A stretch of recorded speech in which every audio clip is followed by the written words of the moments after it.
Hi everyone, I'm Shane R. Monroe, the host of RetroGaming Radio. First, thanks so much for purchasing this definitive package of the entire lifespan of RetroGaming Radio. It's been a very exciting ride. In fact, it's almost been a quarter of a century ride. Can you believe it? It's almost been 25 years since RetroGaming Radio debuted in 1998. So I thought it'd be kind of fun to just sit here and reminisce, talk about the timeline, things that happened. You know, we got to sort of watch technology grow around us at RetroGaming Radio. And while we were very happy to be what we called at that point in time internet radio, which of course became podcasts, and some of my fans actually attribute RetroGaming Radio to being the very first podcast and me being the inventor of it. That's not what Wikipedia says, of course, but that's okay. I'm okay with that. I've made peace with the fact that someone else will get credit. But in all honesty, we started off as a very small weekly show. The first shows were very short, and they were born out of the desire to convey news about the brand new budding state of emulation in the computer world, in the PC world. Whereas we were seeing emulators come out that would allow you to play actual perfect versions of games like Pac-Man and Donkey Kong. And this market was, this whole thing was new, right? Little tiny, small websites kicked up. Bigger websites followed. A lot of you who are probably watching this remember things like Dave's Classic, my own insert coin website, EmuHost. There were so many people that were involved. Sparkade, Retrocade.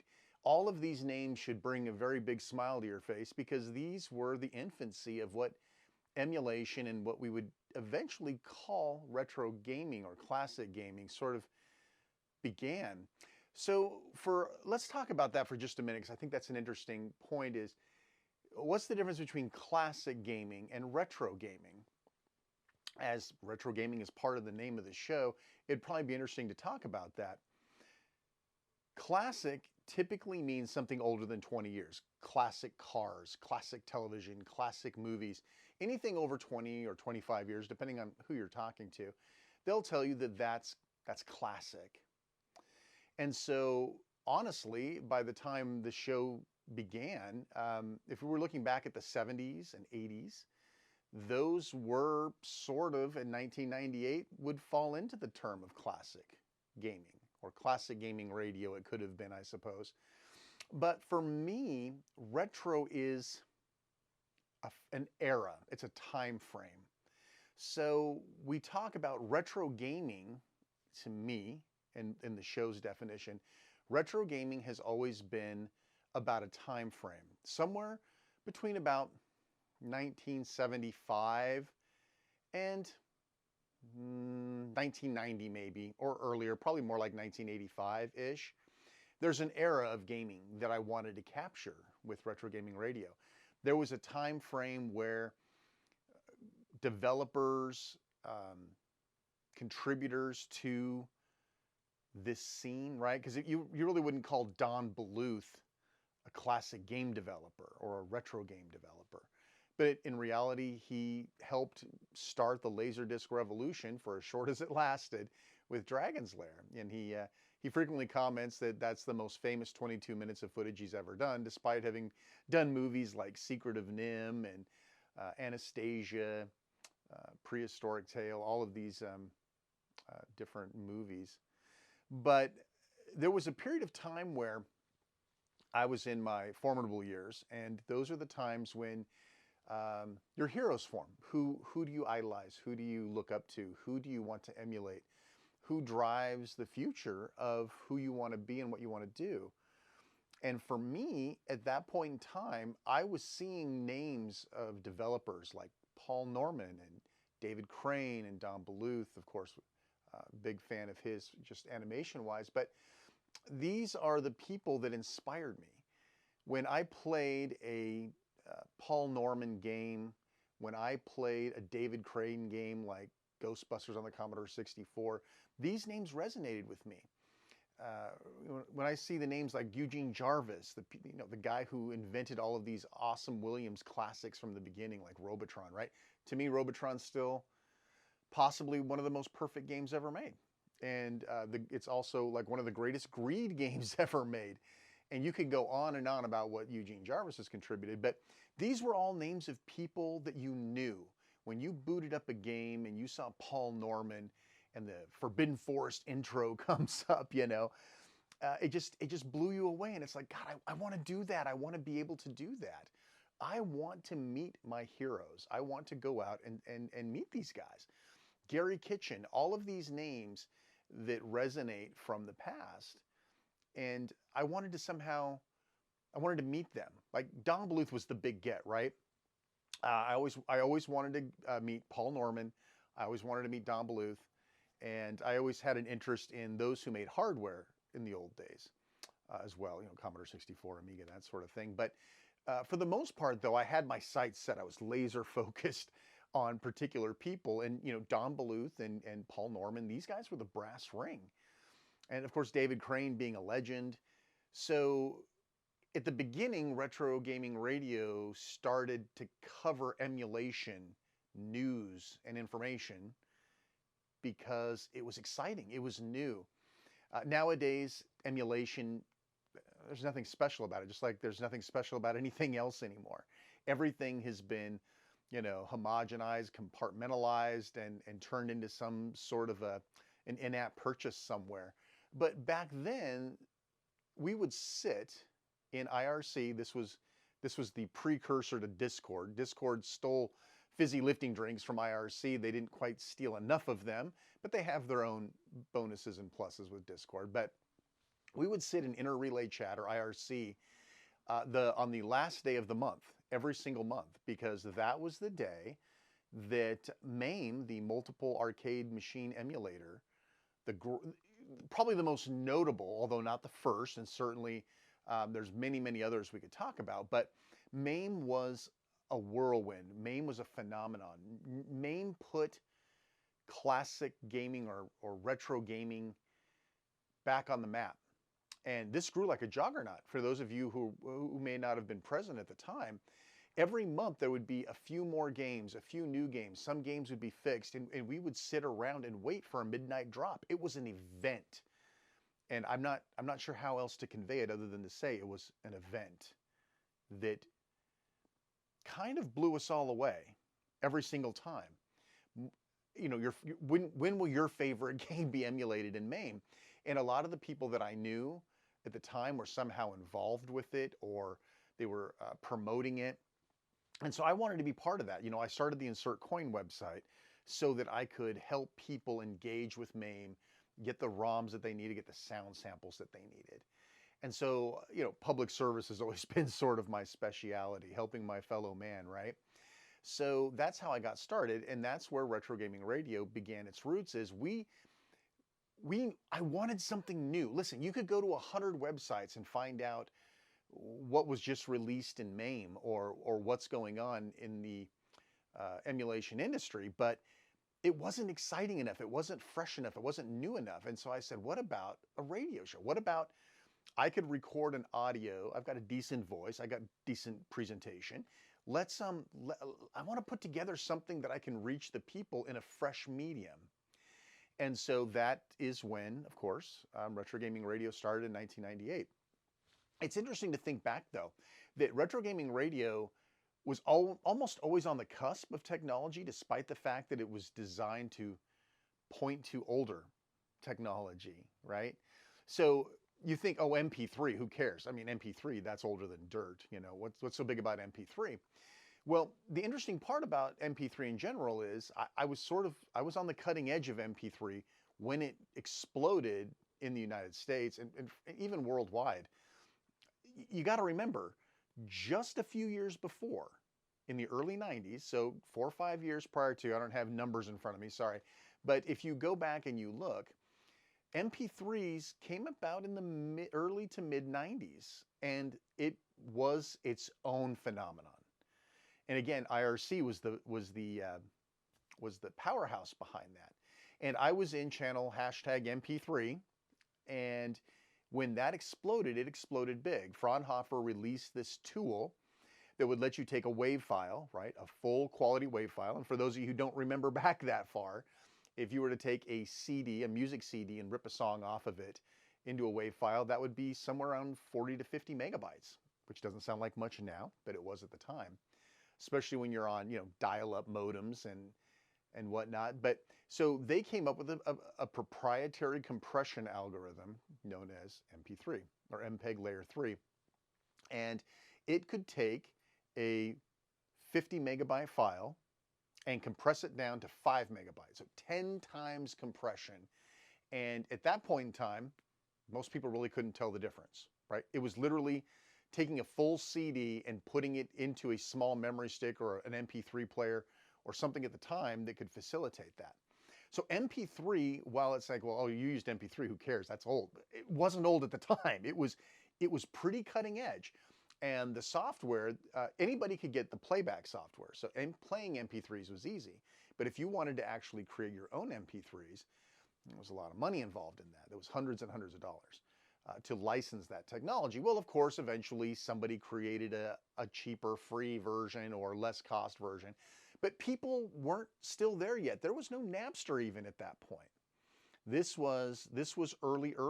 There was no eMule or eDonkey or whatever it was at the time. All of this peer-to-peer stuff hadn't happened yet. So RetroGaming Radio was really on that cutting edge scenario. And then as time moved on, what a lot of people don't realize is because we settled down to MP3, we experimented. And I say we because RetroGaming Radio encompasses a lot of people, even though it was just me back in those days, or Brian Kidhype-Smith, which we'll talk about in a minute. But we experimented with the technologies of the day, including Real Player, right? How far back does that go? Real Player, QuickTime. We looked at Microsoft streaming format, ASF, which I can't remember what that stands for, but somebody will probably remember and email me after this. But we experimented with a way of merging audio with video. In other words, we wanted to be able to do a show where I could talk about Forbidden Forest, but you could also see it while I was talking to you about it. I know, basically YouTube, right? So again, but we're talking about 1988, 1999, and this stuff didn't exist yet. I mean, it was there, but like if you went to NBC.com at the time and you wanted to watch a postage stamp size video clip, you were using Real Player or you were using one of those other QuickTime technologies. I mean, Real Player really started the ball. Microsoft stole it and turned it into ASF, and then Apple made up their own stuff and went with QuickTime. But we experimented with all of these because inevitably gaming isn't just an audible medium. And listen, I mean, Paul Norman music and great sound effects and orchestral soundtracks mean nothing now because everyone's got one. But back in the day when you wanted to talk about great games from the 80s, then you were talking about Paul Norman's amazing audio soundtrack for Forbidden Forest. And that's great. You can share that in a low quality MP3. But when we wanted to start talking about and showing things, that's when it became a problem. So we experimented with those formats, but inevitably, and those, by the way, are included on here. If you go digging around, you can find those old formats. Good luck finding a way to play them. We also dabbled in Shockwave Flash as well, which one of the actual disc sets that we did, year 4, is actually a full-blown Flash interface, which means it probably won't work in the operating system that you're plugged into right now. So if you want to experience that, and maybe I'll shoot a video of that or something and throw it on here. But the idea is that one of our interfaces was fully Flash developed, and it was really pretty cool. But as we started releasing these things on disk, we created interesting interfaces for them. It started off with I think it was Blitz Basic. I wrote an interface, and you've got access to it. It's right here on this collection, where it was essentially like a database of the shows for that year. I think it was 98 to 99. And it was playing Enola Gay's, it was playing a tracker of Enola Gay in the background from OMD, because that's just one of those songs that turns up everywhere you look.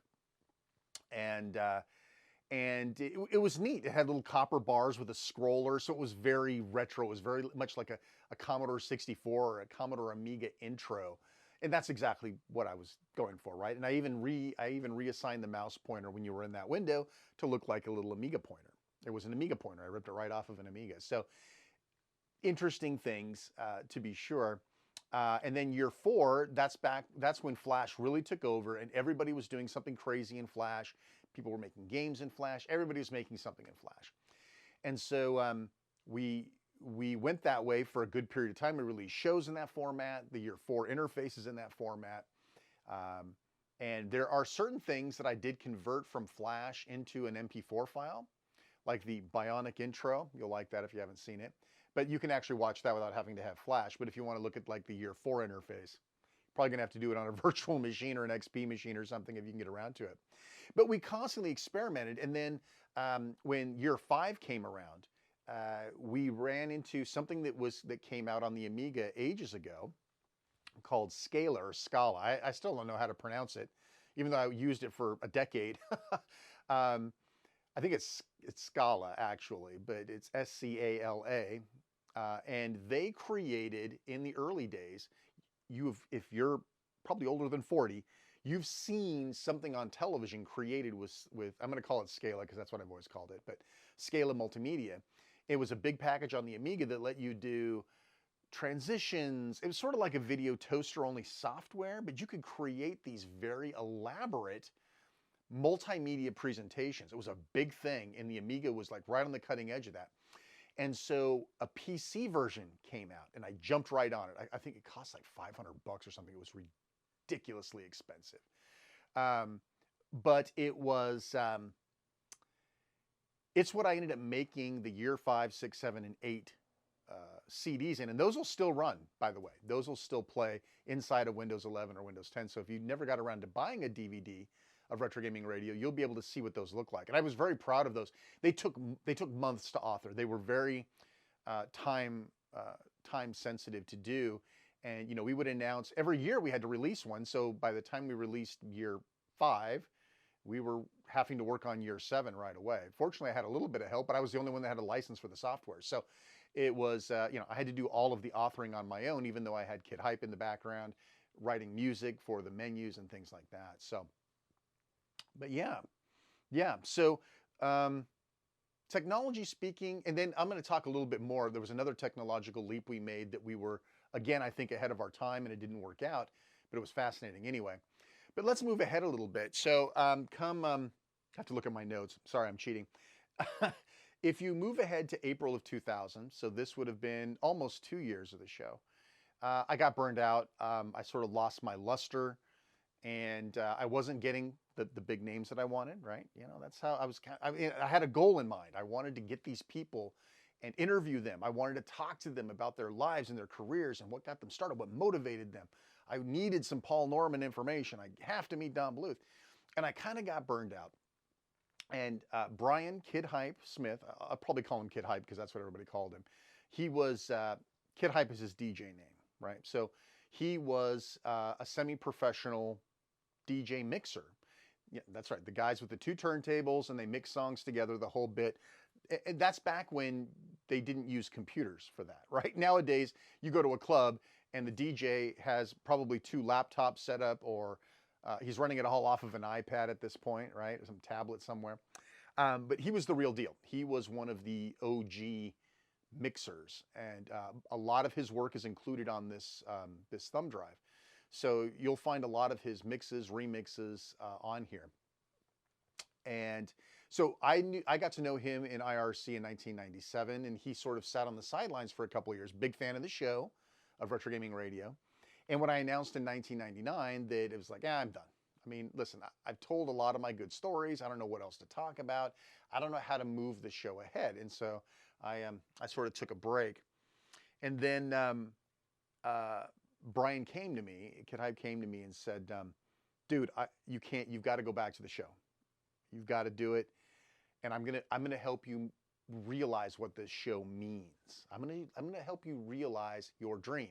I'm gonna get you those big names. I'm gonna get you David Crane. I'm gonna get you Paul Norman. I'm gonna get you these people that you are so eager to interview. I'm gonna help you make the show better. I'm gonna give it some structure. I'm gonna be your producer. I'm gonna do the heavy lifting. You're gonna be the talent. You're gonna sit down and do the shows. I'm gonna produce for you, and it's gonna be freaking amazing, and you're gonna love it. And I'm like, maybe not, right? I mean, that was sort of my first thought was, but we were really good friends, and it's like, I'm like, okay, how about let's give it a try? Why not?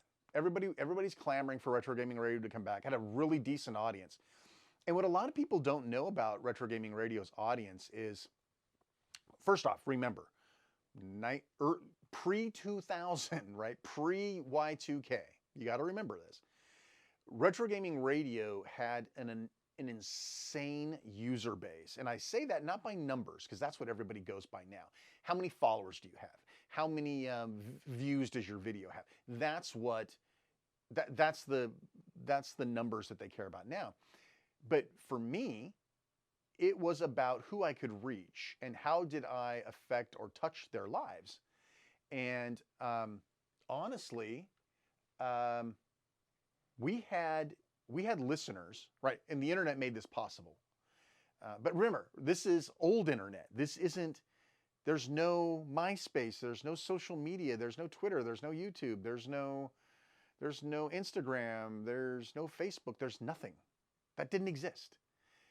The internet was driven off of IRC for real-time chat and bulletin boards, or BBSs, or forums, I guess. In this case, they ended up becoming discussion forums. But same idea as a BBS. Nothing was done in real time. You would go and, sort of like Reddit. Reddit's basically has not changed the format of the discussion forums. So take away all social media. There is no social media. There's barely an internet. I mean, there's an internet, but it's still in its infancy. Retro Gaming Radio managed to score listeners everywhere, like all over the planet. In fact, even today, the people who order the thumb drive that you're looking at right now, I would say only half of them are in the United States. The other ones, large portion of listeners in Australia, large portion of listeners in the UK, Canada, Germany. A lot of people I'm like Hoff, right? A lot of people in Germany seem to love the show. And so I've got more of an international audience probably than I do a domestic audience, which is sort of weird because a lot of the computers that I loved, like the Amiga, right? They were big overseas, but not so much in America. So it was kind of interesting to sort of chart Retro Gaming Radio's success along with some of these other devices or things that we kind of grew up with. But I digress. And we had, believe it or not, this is something else that I found was really interesting about Retro Gaming Radio. It's not so much where the people were, but who the people were. So obviously there was email. There was no email back then. There was email, and so email was the primary form of communication with my listeners. And every day when the show was on the air, I would get mail for Retro Gaming Radio, and that mail was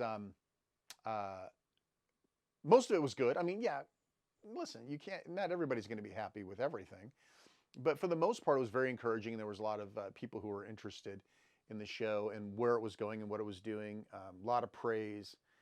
So that was great. I liked that. But it was really, to me, what made it fascinating was who these people were. And I got, nowadays you don't have relationships with any of your media fans, right? Like if you're a big YouTuber, you're a big TikToker, you're a big whatever these days, you don't have a personal relationship with your fan base. You don't. Even through Patreon and all that stuff, if you watch somebody's YouTube video and they list their Patreon subscribers at the end, it's like page after page after page. TechMoan doesn't know all those people, right? The Patreon's great. It lets you reward fans, but it's completely different than the way that it was back then when your fan base had direct access to you, and it was a good thing. Nowadays, if you're Pokimane or one of these other females that are doing presentations, the last thing you want is your fan base to have direct access to you. Yeah, you can chat on YouTube during a live stream or Twitch, but you don't have a relationship. I formed relationships with people on Retro Gaming Radio, and these were crazy disparities of people, right? I mean, you would expect for Retro Gaming Radio, older guys, nerdy guys, geeky guys, right? That you would think that the majority of the listenership fell into a very narrow category. And for the most part, you'd kind of be right. But what I found interesting was later on, we figured out we had like Catholic ministers listening to the show, like ordained religious clergy listen to the show.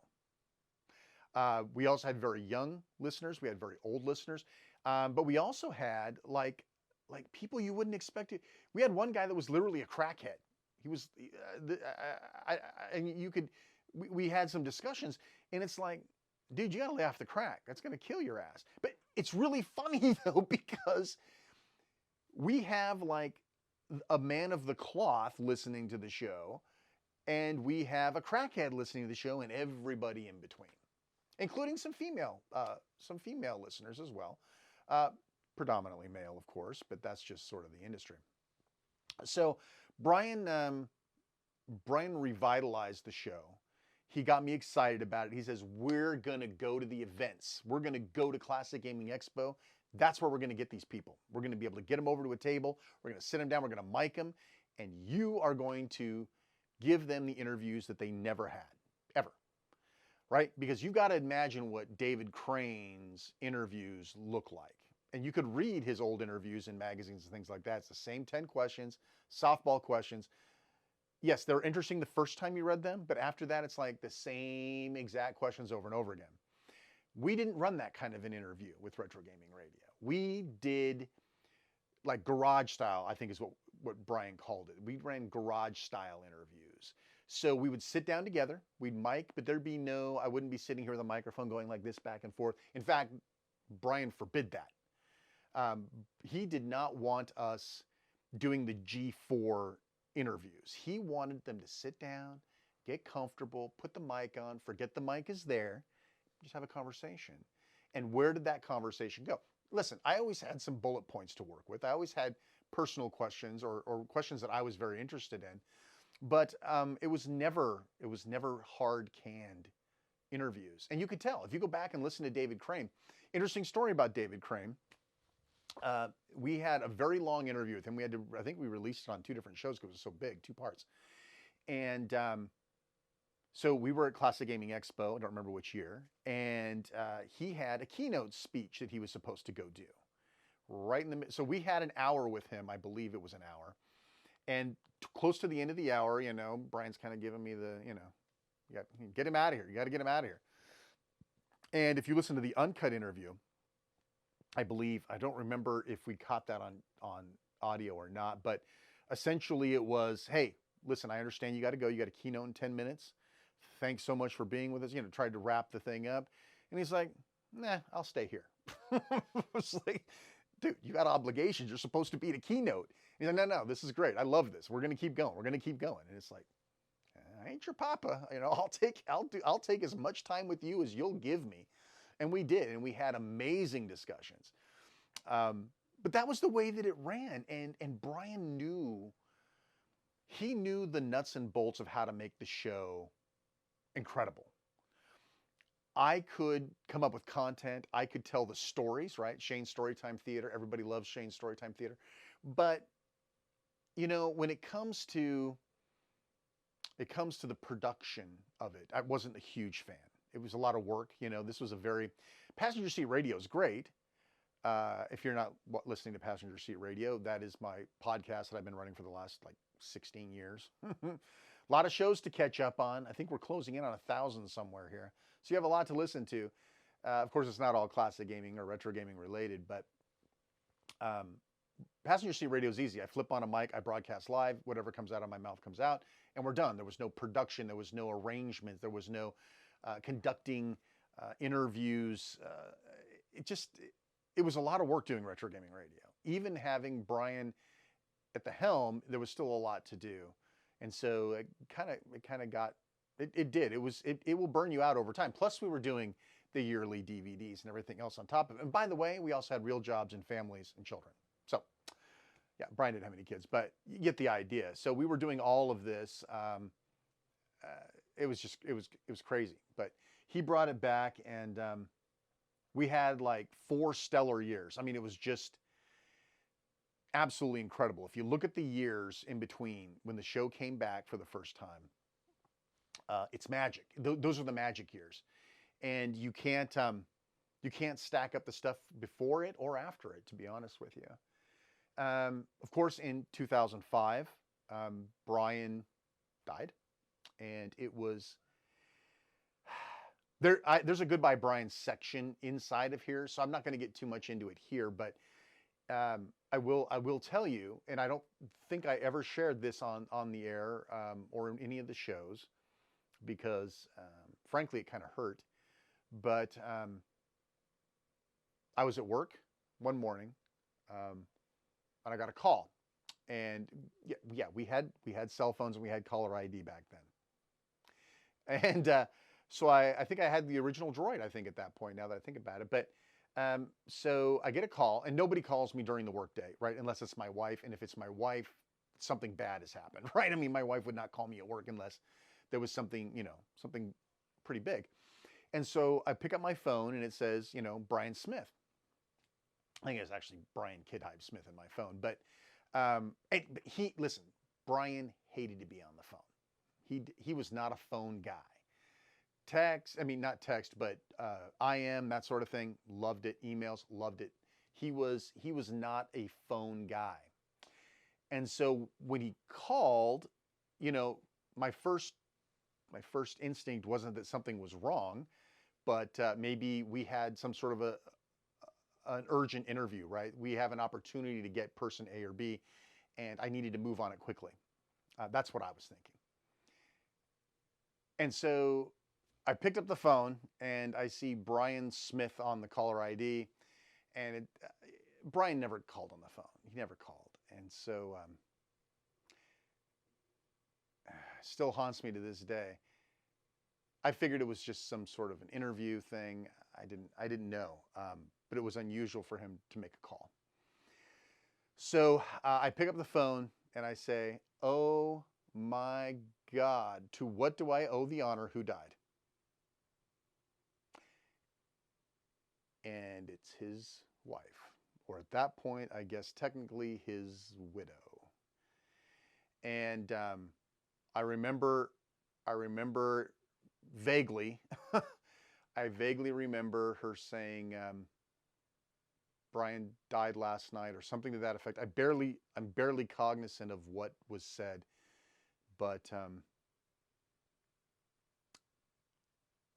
I remember holding the phone the whole time after I hung up with her, and I walked right over to my boss's office, and I said, "Personal family tragedy, I gotta go." And I just left.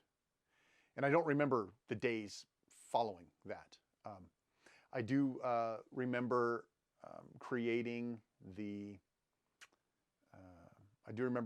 Brian's memorial CD.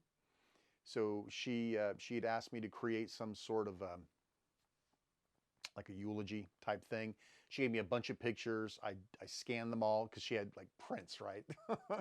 And I had a scanner, and I remember scanning the pictures. I got some of them were digital, and I remember putting together that presentation, and that's available on this thumb drive.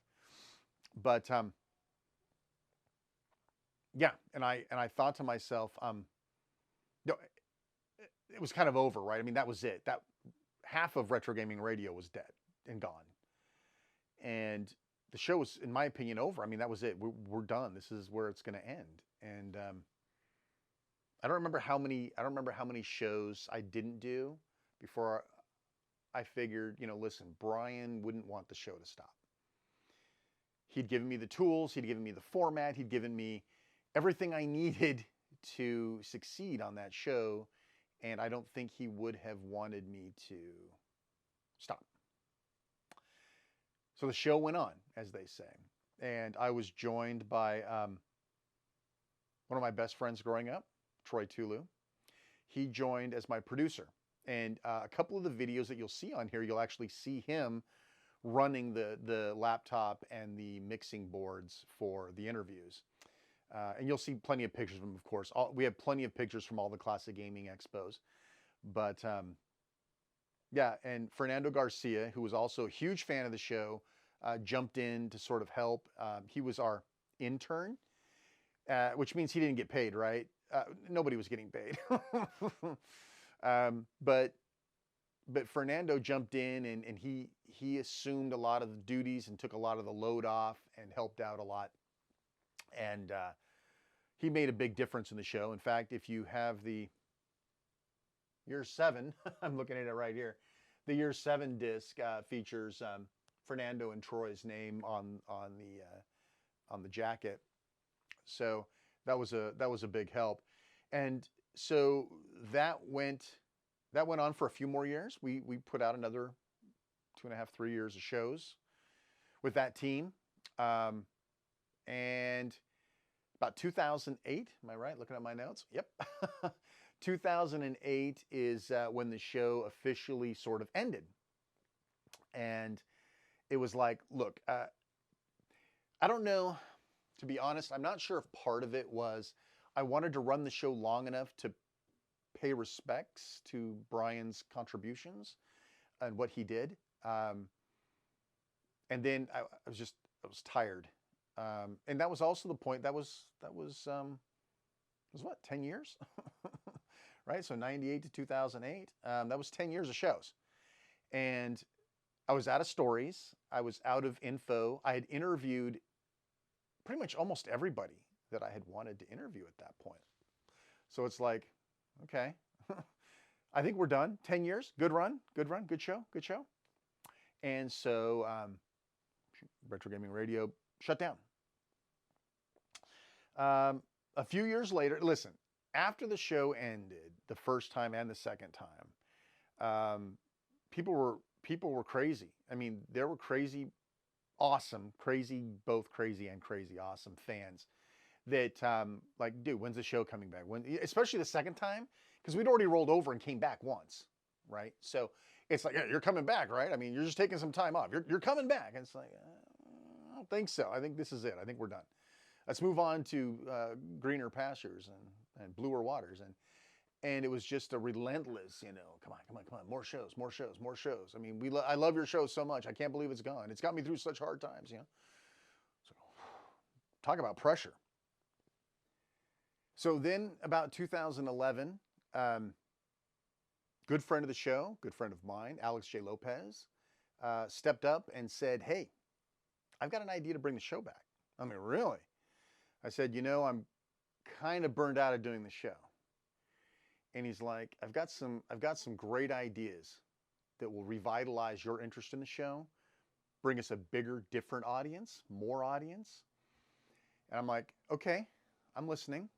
And so Alex's portion of the equation was really bringing about and facilitating what we called RetroGaming Radio Plus TV, or RGR Plus TV. Once again, we were doing a cutting edge thing. We were trying to advance the medium in a way, again, that just wasn't being done. And, there were things like YouTube, but not, I'm trying to remember that time frame. But the idea is we wanted to create a show, because one of the things that we had done once we started getting a good web presence and we had the show really honed in, was we were giving you links to everything in the show. So one of the biggest challenges of creating a show and producing it was everything that I talked about got a link. So like if you go to YouTube now and some guy's, showing you a demo of something, all the links to his Amazon affiliate account, of course, will be presented down below. It wasn't quite as easy back then. And so what we had done is we had built a database of links, and some of them you would use over and over again, right? So if I mentioned QuickTime, right, you would be pointed to apple.com/QuickTime or whatever. And so So we had a database of growing commonality links, but in the end, every show had something new. I mean, that was the whole point. We're telling you about new stuff, new things about old stuff. And so the idea was that instead of you listening to the show in a browser window and then bringing up a list of links on the side and then, you know, trying to go find the link that corresponded with what we were talking about at the time, how about a light interactive experience where there would be triggers within the show, and it was time-based, right? There was nothing secret. We weren't embedding secret audio, Geneva audio clips or something in there, but there were timelines, right? So we had a timeline generator that would say, at this point in time, take this link and open it inside of a frame inside the browser that they're looking at. So you could be listening to the show in a browser, and while you're listening to the show, the content is shifting in the browser window while you're listening to the show. And it could be a website, it could be a video, it could be anything that was hosted on the internet. And we didn't have to host it, right?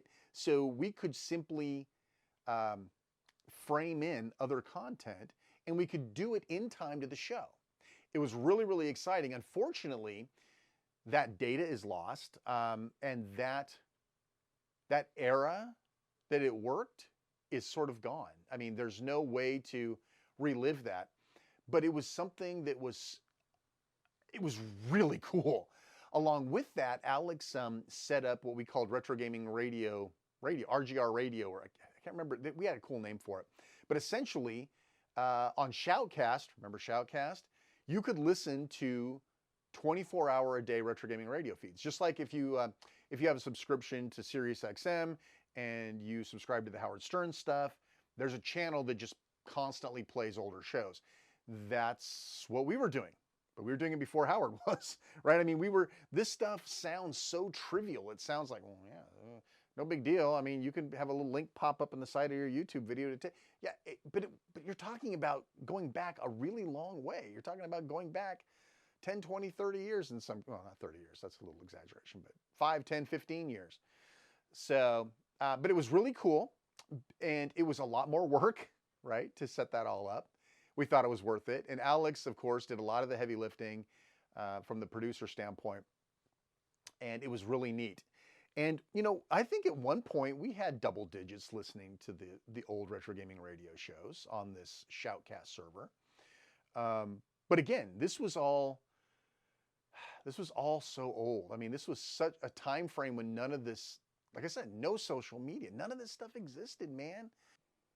Like I said, this stuff was cutting edge, and in some cases probably ahead of its time. I mean, people want to sit in front of a screen and watch YouTube videos now. This technology might have actually done better later, but it was fun. And then the show sort of went in a weird direction, as many of you who are longtime fans know.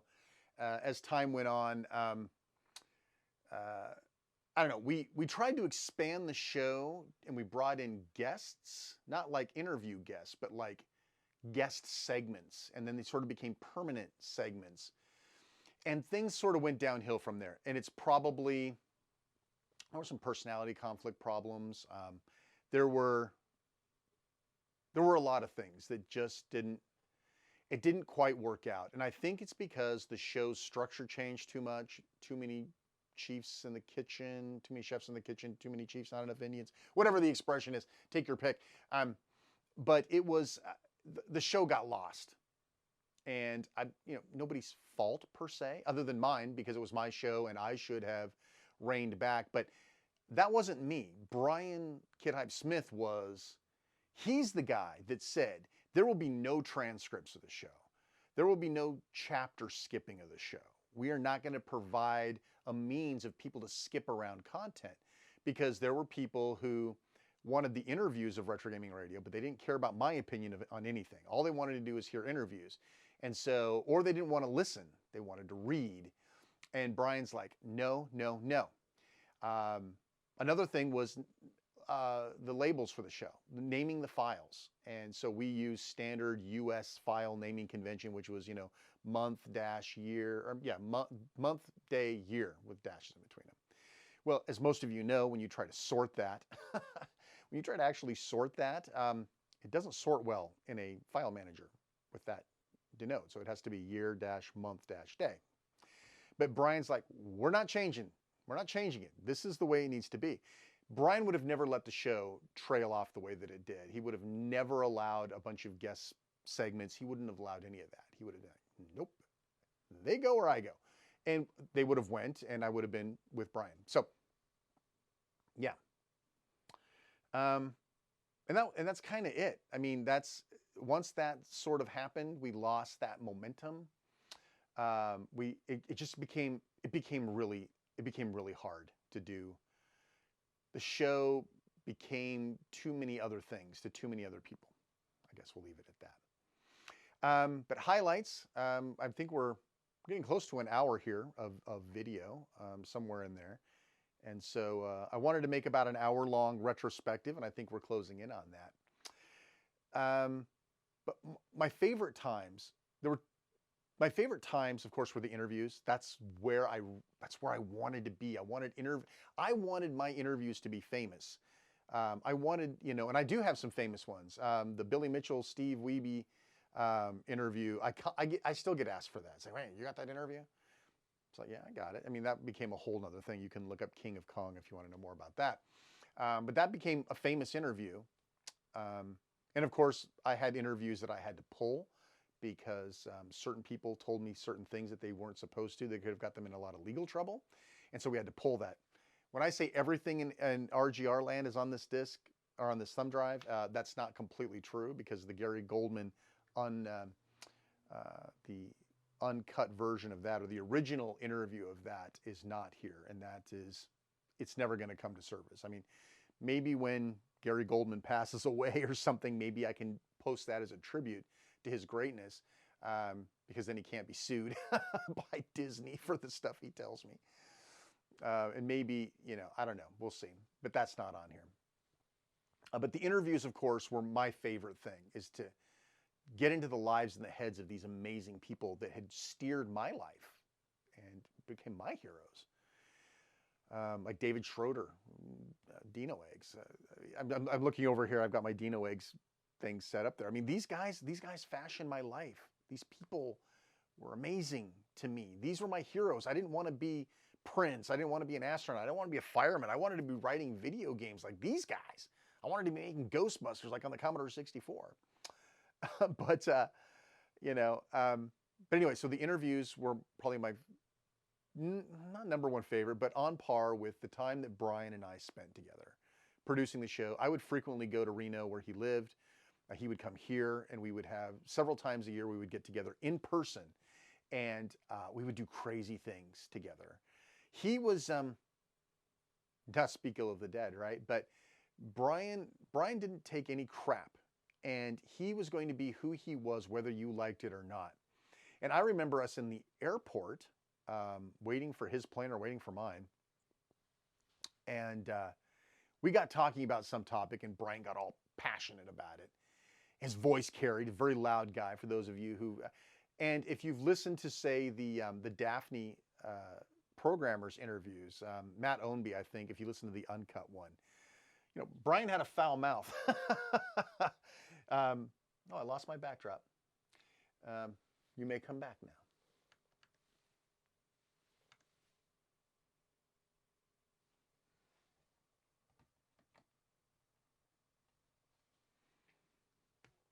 And I remember him getting very impassioned about the topic, whatever it was we were discussing. I don't even remember. But he started tirading, and his voice was carrying. I mean, it's the airport, dude. You can hear people like 10 seats away. And he was being a potty mouth. I mean, listen, I've got a potty mouth. If you listen to Passion Street Radio, you know that. RGR was always family oriented, right? Or family friendly. You could listen to RGR at work. We are a work safe show. Passion Street Radio is not. So if you're thinking about listening to that at work, you may think again. But Brian was a huge potty mouth. And if you, like I said, if you listen to that Matt Ownby uncut interview, you'll get a taste of that. And he would go off and off. And he went off in the airport concourse, and he was yelling. And there were like families nearby. I mean, there was some family with, young kids, and they were all looking over at us. I'm like, Brian, dude, I got you. Calm down. Shh, calm down. Listen, you're at least stop swearing, right? So you gotta calm down. We're gonna get kicked out of the airport. But that was him, and he made no apologies for it. And so the time that we spent together at his house, him at my house, and us recording these amazing reviews, like he put on Chrono Trigger just to get a rise out of me, and we had a good time with that. I think one of our comments made it into the opening intro. Look, there's Pikachu. Of course, it wasn't actually Pikachu, I don't think, but anyway, so we had a really good time. But those in the interviews, of course, were my all-time favorite things to do around Retro Gaming. And of course, the fans. I mean, the fans were just unbelievable. I mean, what's great is 20-something years later, the same fans I had early on are the same fans that you guys are watching right now. You bought this 20-something years later to hear me ranting about the IDSA and Nintendo shutting down ROM sites, which not much has changed, I guess, in 25 years, right? My favorite interviews. If somebody was interviewing me, they would have probably asked, what are my favorite interviews? It's probably pretty obvious at this point what my favorite interviews are. Don Bluth and Gary Goldman, they're like joined at the hip, right? So I won't say, for my top three, I can't say Don Bluth, Gary Goldman, and then Paul Norman. Because Don and Gary are inseparable. They're like the same being, just walking in two bodies, to me anyway. But Don Bluth's not just a great guy. He's like, first, he's like the most generous human being ever. He's one of the most interesting human beings ever. And he's got stories about the early days of Disney, back when Disney was not this great evil conglomerate that they are now. I mean, back when Walt Disney was still alive and he was interested in bringing the magic to families, right? That's not what we're talking about these days. That's who else is Disney going to buy out? But he's got a wealth of stories and information. So if you have never heard the Don Bluth interview, obviously you've got the means to do so now.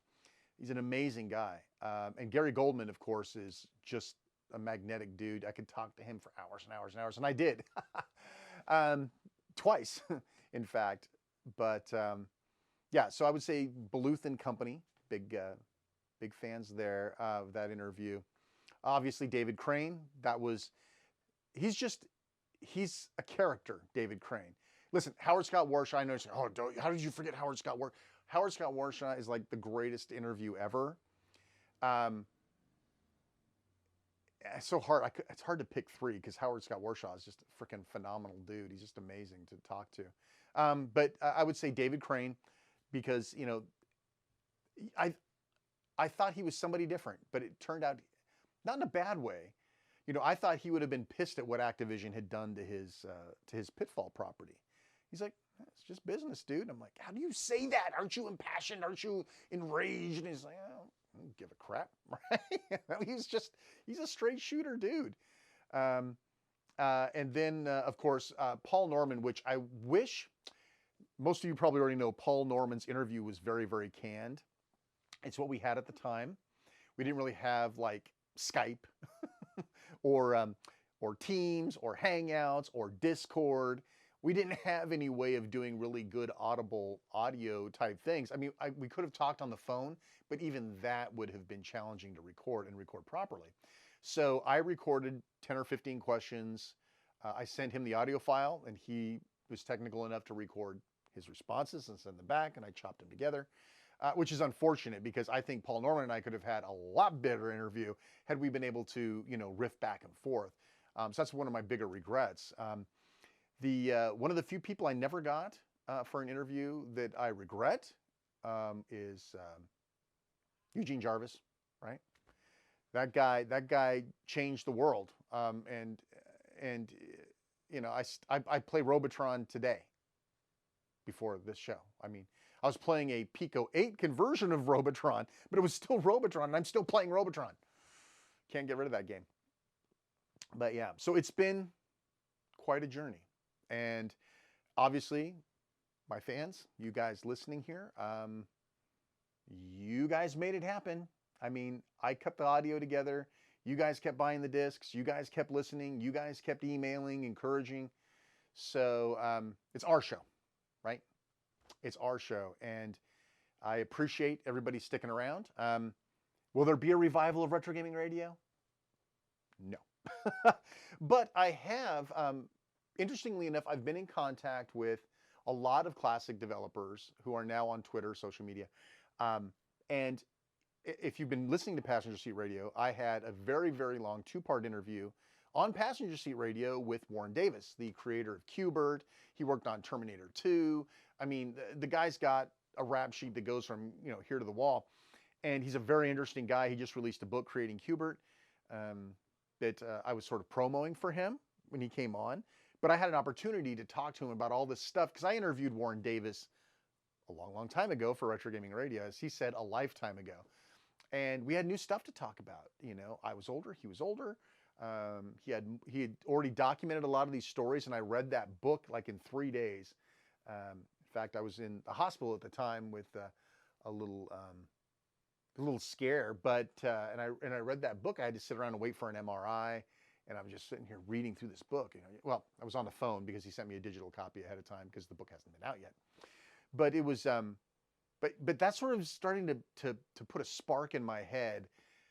You know, there's a lot of amazing developers that are starting to show up now on documentaries like Insert Coin and others that you're like going, hey, that guy's got stories. That guy is interesting. And I started thinking, what could I do to maybe rekindle that? Not Retro Gaming Radio, but maybe something else. So is there another project coming down? Maybe. No specific plans. But I like the idea, and I'll continue to use Passenger Seat Radio to explore that probably in the early stages. But I think, listen, I think we've had plenty of time here. I hope you enjoyed this brand new retrospective, and I really hope you enjoy everything that got put together here. This is it. This is the legacy, and I hope you enjoy it. Thanks again so much for paying top dollar for this. You guys have been the best. And I guess for the last time, this is Shane R. Monroe, and until next time, keep it retro. Thanks for watching.